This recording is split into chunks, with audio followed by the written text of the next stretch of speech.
जहाँ कुदरत ने अनुपम सौंदर्य बिखेरा हो, आस्था आध्यात्म विश्वास कण कण में उकेरा हो, जो जप तप साधना की दैवीय माटी है, मेरा उत्तराखंड इन दिव्य धरोहरों की अनमोल ठाती है। नमस्कार, मैं डॉक्टर ममता कुंवर स्वागत करती हूँ आप सबका ममता कुंवर ब्लॉग्स में। मुझे उम्मीद है आप अपने घर परिवार के साथ में स्वस्थ सानंद मस्त और व्यस्त होंगे। तो आइए एक नए वीडियो की शुरुआत करते हैं, अपनी धरोहरों से जुड़ी एक नई बात करते हैं। आज आस्था और आध्यात्म के पथ पर हम लोग चलेंगे 51 सिद्ध पीठों में से एक माँ कुंजापुरी के दर्शन करने। तो आइए आप भी आनंद लीजिए और आप भी पुण्य प्राप्त कीजिए माँ कुंजापुरी के दर्शनों का।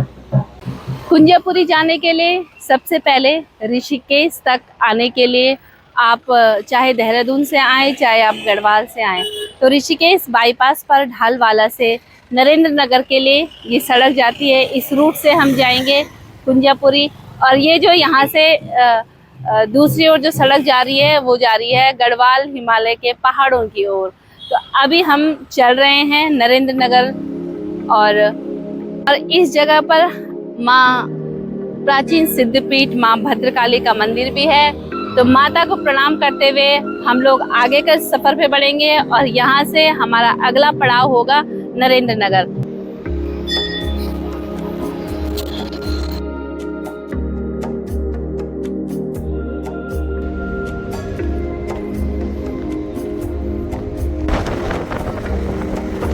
ऋषिकेश से मात्र 15 किलोमीटर की दूरी पर अनुपम नैसर्गिक सौंदर्य को समेटे नरेंद्र नगर पर्यटकों और सैलानियों की सबसे ज़्यादा पसंद किए जाने वाले पर्यटक स्थलों में से एक है।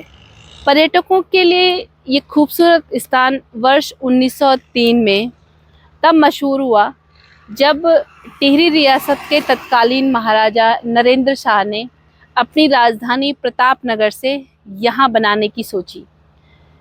यहाँ बनाने का जो मुख्य कारण था वो ये कि यहाँ से जो रेलवे यातायात सुविधा है वो मात्र 15 किलोमीटर की दूरी पे है, और जो हवाई सुविधा है वो मात्र 30 किलोमीटर की डिस्टेंस पर है। तो आवागमन को सहज सरल करने के लिए उन्होंने उस समय 1903 में अपनी राजधानी प्रतापनगर से यहाँ शिफ्ट कर दी। इसके बाद यहाँ का धीरे धीरे डेवलपमेंट शुरू हुआ और एक खूबसूरत पर्यटक हब के रूप में नरेंद्र नगर आज अपने अस्तित्व में है। उस समय महाराजा नरेंद्र शाह ने अपने लिए जो महल बनवाया था वह आज प्रदेश ही नहीं बल्कि देश के प्रतिष्ठित होटलों में से एक आनंदा स्पा पैलेस के रूप में वीआईपी पर्यटकों सेलिब्रिटीज़ के आकर्षण का केंद्र है। के टिहरी रियासत के कर्मचारियों के लिए बने आवासीय भवनों का उपयोग वर्तमान में इस सुंदर नगर के मुख्य बाजार की दुकानों के रूप में हो रहा है। कुछ कुछ गांव और कुछ कुछ शहरों की महक लिए नरेंद्र नगर के बाज़ार में चहलकदमी भी खूब रहती है और यहाँ के आकर्षण में ये चार चांद लगा देते हैं। नरेंद्र नगर से आगे 7 किलोमीटर की डिस्टेंस पर आज की हमारी डेस्टिनेशन माँ कुंजापुरी का दिव्य धाम स्थित है। तो आइए अपने सफ़र को आगे बढ़ाते हैं और इस खूबसूरत सफ़र में चलते हैं माँ कुंजापुरी के दर्शनों के लिए।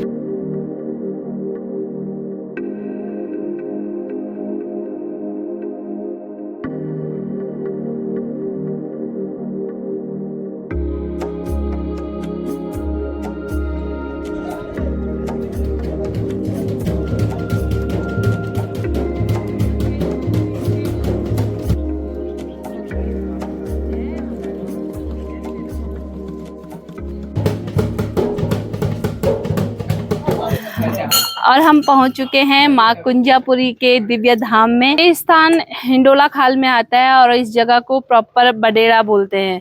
तो बडेरा गांव में माँ कुंजापुरी का जो स्थान है वो विराजमान है। इस स्थान पर कहा जाता है कि 308 सीढ़ियां हैं। मैं पहली बार यहाँ पे आ रही हूँ तो देखते हैं, ये जो रास्ता है वो सीधा सीढ़ी नुमाई है और मंदिर तक ऊपर सीढ़ियां ही सीढ़ियां हैं। तो अभी हम मंदिर की ओर प्रस्थान करेंगे माँ कुंजापुरी का नाम लेकर के। बोल कुंजापुरी की जय है।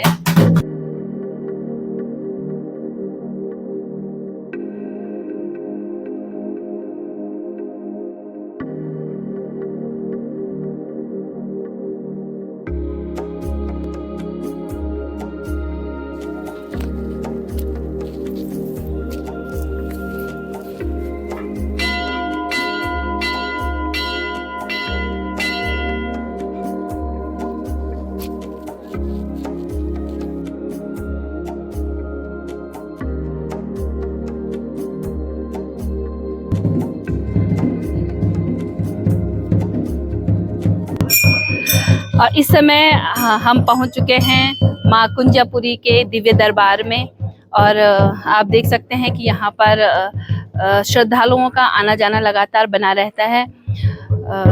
बडेरा डांडा पर स्थित माँ कुंजापुरी उत्तराखंड में जो 51 शक्तिपीठ हैं, उन 51 शक्तिपीठों में से गढ़वाल हिमालय की शिवालिक श्रेणियों की 13 शक्तिपीठों में एक शक्तिपीठ है।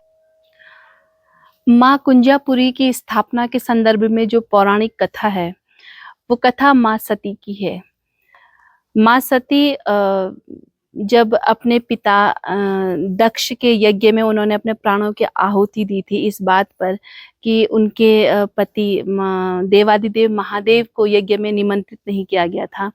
तो जब उन्होंने अपना देह यज्ञ कुंड में समर्पित कर दिया और महादेव उस धधकती देह को आकुल और व्याकुल होकर के पूरे ब्रह्मांड में जब उन्होंने विचरण किया, तो जहाँ जहाँ जिस स्थान पर सती के अंश गिरते रहे, वहाँ वहाँ शक्तिपीठों की स्थापना होती गई। तो ये मान्यता है कि इस पर्वत पर, इस स्थान पर सती का जो था वो कमर से ऊपर का अर्ध भाग गिरा।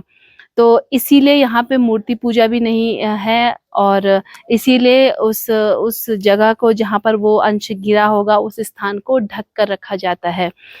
तो ये यहाँ की जो पौराणिक मान्यता है इस मंदिर की स्थापना की। और ये वो जिसे कहते हैं कि वो कथाएं हैं, वो घटनाएं हैं जिन्होंने इस धराधाम में शक्तिपीठों की स्थापना कराई। अपनी मनोकामनाओं को इन चुन्नियों में बांध करके हम ये यहाँ पे एक गांठ बांध देते हैं और माता रानी से प्रार्थना करते हैं कि अवसर देना ये कि हम आकर के इस गांठ को दोबारा खोलें जब हमारी मनोतियाँ पूर्ण हो जाएं। तो ये आस्था है, ये विश्वास है इस देवभूमि का, इस तपोभूमि का, कि यहाँ पर आने वाला कोई भी श्रद्धालु आता है, कोई भी व्यक्ति आता है, तो वो श्रद्धा और उस विश्वास से भर जाता है और अपने आप को इन शक्तिपीठों में, इन देव शक्तियों को समर्पित करता है। टिहरी जिले की 3 जो शक्तिपीठ हैं, सुरकंडा देवी, चंद्रबदनी और माँ कुंजापुरी, ऐसा कहा जाता है कि ये इनकी जो स्थिति है वो एक त्रिभुज बनाती हैं, जो कि एक शक्ति का परिचायक होती हैं, शक्ति का प्रतीक होती हैं। शिवालिक पर्वत श्रृंखलाओं में इस स्थान पर से आपको बंदरपूंछ, त्रिशूल, चौखंबा, दून घाटी, ऋषिकेश और हरिद्वार तक के लोकेशंस आपको यहाँ से दिखाई देते हैं। तो यहाँ का जो व्यू पॉइंट है उसको भी आप देखें तो बहुत ही खूबसूरत और दूर दूर तक घने जंगल और हरा भरा वातावरण आपको यहाँ पे देखने को मिलता है। इन शक्तिपीठों का तप बल, इनका एक जो शक्तिपुंज है, ये उसी का ही परिणाम होता है कि यहाँ आने वाला हर श्रद्धालु, हर व्यक्ति यहाँ पे श्रद्धा से भर उठता है और अपना सर्वस्व माँ के चरणों में समर्पित कर, उनके चरणों में शून्य होकर के बस यही निवेदन करता है कि माँ अपना आशीर्वाद हम पर बनाए रखना, अपनी कृपा दृष्टि हम पर बनाए रखना। मंदिर मठों में जो पूजा पाठ का काम होता है, जो पुजारी होते हैं वहाँ के, तो सामान्यतः ब्राह्मणों के द्वारा वो पूजा की जाती है। लेकिन कुंजापुरी मंदिर में ये कहा जाता है कि यहाँ की जो पूजा पाठ की जाती है, जो यहाँ के हकूकधारी पंडित होते हैं वो राजपूत होते हैं। मंदिर के जो निर्माण है मंदिर का, उसमें जो गर्भगृह के बाहर जो परिक्रमा पथ है, उस परिक्रमा पथ के ऊपर काली जो स्लेट नुमा पठाली बोलते हैं गढ़वाली में उसे, पठालियों से उसमें चिनाई की गई है और ऊपर स्वर्ण कलश माँ का चमक रहा है। इस मंदिर में माँ भगवती के मंदिर के साथ में भगवान भोलेनाथ भी विराजमान हैं। बाबा भैरवनाथ भी माँ के गण के रूप में यहाँ पर स्थापित हैं। और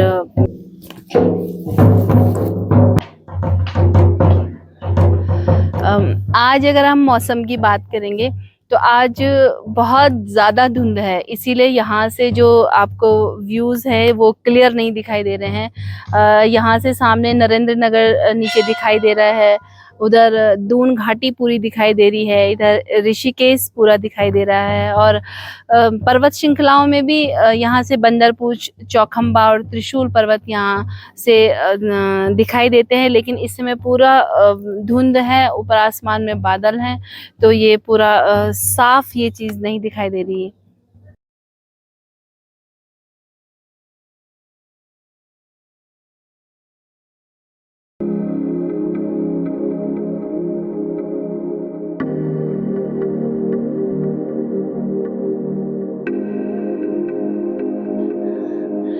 मंदिर की सबसे बड़ी विशेषताओं में से एक विशेषता ये है कि ये जो सीढ़ियां हैं, इन सीढ़ियों को चलते हुए पहली बात तो थकान का अनुभव नहीं होता है, और उतरते हुए आप अगर यहाँ से देखेंगे तो ऐसे नहीं लग रहा सीढ़ियां हैं, ऐसे लग रहा है बिल्कुल जैसे फिसलन पट्टी होती है ना, उस तरीके से सीढ़ियां लग रही है।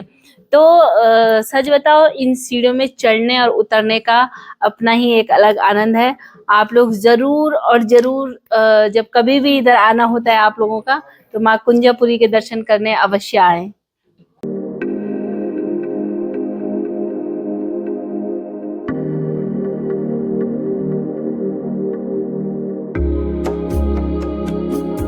मंदिर में दर्शनों के बाद अब हम लोग हैं वापसी में।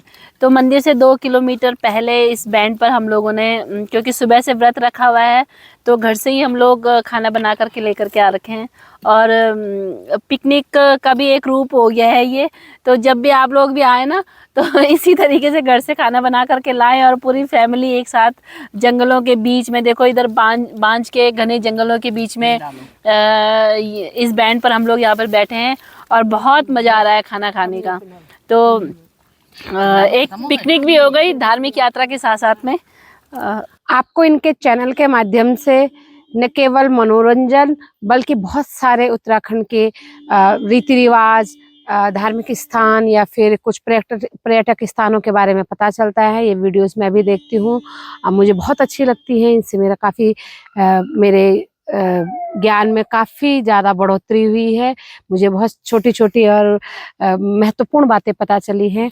मैं आपसे निवेदन करूंगी कि इनके ब्लॉग्स को डेली देखिएगा और पसंद आने पे इनकी वीडियोस को लाइक, सब्सक्राइब, शेयर जरूर करना।